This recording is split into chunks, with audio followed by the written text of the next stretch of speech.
If you're trying to learn the chords by jumping from song to song, you're making the exact same mistake I made years ago. Most students think that the more songs they learn, the better they'll get at chords. But here's a problem. Every song only gives you a tiny number of chord combinations. So after months or even years, you've still never practiced most of the chords you actually need to know.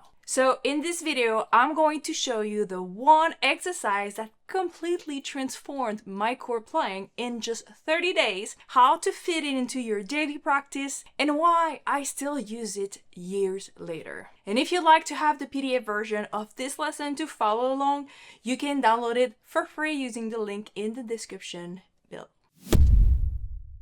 Back when I started learning chord voicings, I was constantly getting stuck. I could play individual chords, but moving smoothly from one chord to another felt impossible. And don't even get me started with 9 or 13 chords. The more chords I learned, the more overwhelmed I became. Then one day, my teacher showed me one exercise. Honestly, it looked incredibly simple and even boring. But after doing it every day for about 30 days, my chord transition started to feel smooth. I made more progress in 1 month than I had in years of learning songs. So everything changed when I discovered the chord grid. The way this works is I use all 12 keys and I put this into a grid. So we have every single key that is available to you. If we look at this one, we have A, C, D, E, F sharp, B, and so on. So we have all 12 right here.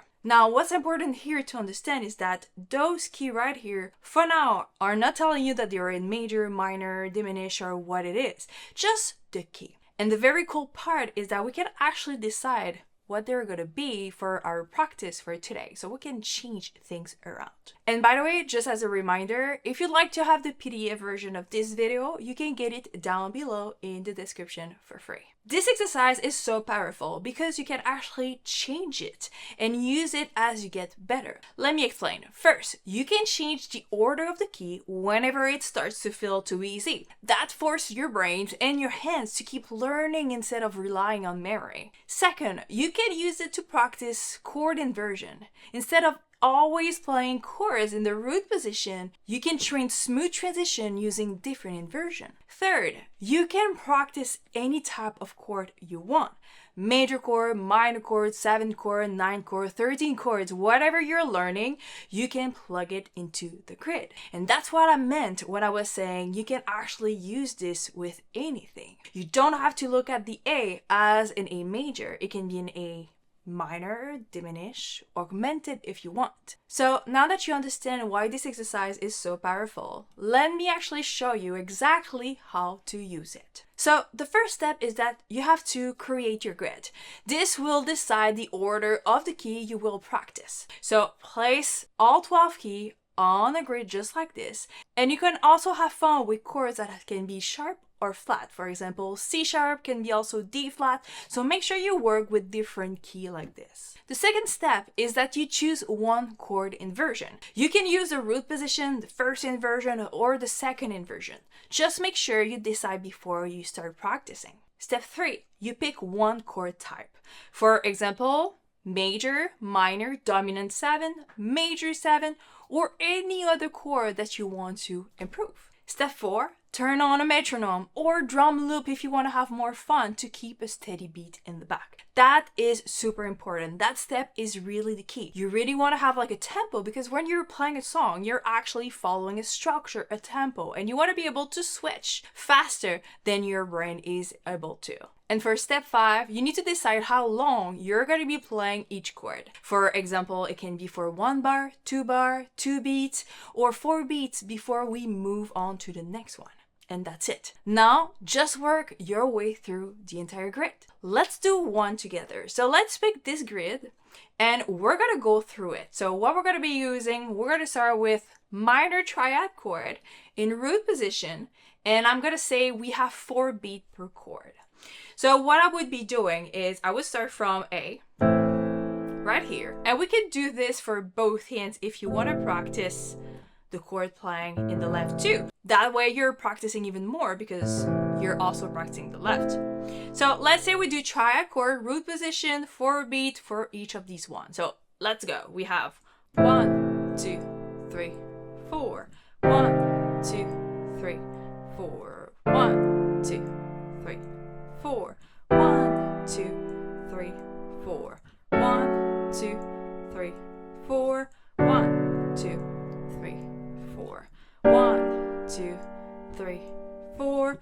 1, 2, 3, 4. 1, 2, 3, 4. 1, 2, 3, 4. 1, 2, 3, 4. 1, 2, 3, 4. There you go. You've done it. And you know what? You just practice all minor chord in all 12 key. You just transpose all the minor triad chord. So powerful here. You've spent just 5 minutes practicing this and you've already done more than if you were practicing in one song. Let's do one more. Let's say we want to practice dominant 7th chord, but this one we're going to start from the 3rd. So this is going to be the first inversion. So we need to figure out that the 3rd of each of these chords are going to be on the bottom here. That means the root is on the top. All right, let's do the same thing for a beat, and you could actually add a metronome or even a drum loop as long as there's something steady or you can count just like I'm doing here. Let's do it again. 1, 2, 3, 4. 1, 2, 3, 4. 1, 2, 3, 4. 1, 2, 3, 4. 1, 2, 3, 4. 1, 2, 3, 4. 1, 2, 3, 4. 1, 2, 3, 4. 1, 2, 3, 4. 1, 2, 3, 4. 1, 2, 3, 4. 1, 2, 3, 4. There you go. The trick here is while you're playing this, you're already thinking of the next one coming. And you're also developing this thing of thinking forward to the next chord. And that's going to be very useful when you practice this. This way, you can have only one grid and use this for a while with different ideas. And every time you change just one of these settings, you create a brand new exercise. That's why this one practice tool can be challenging you for years. Now that you know how to master your chords, you'll need this video to outgroove to them.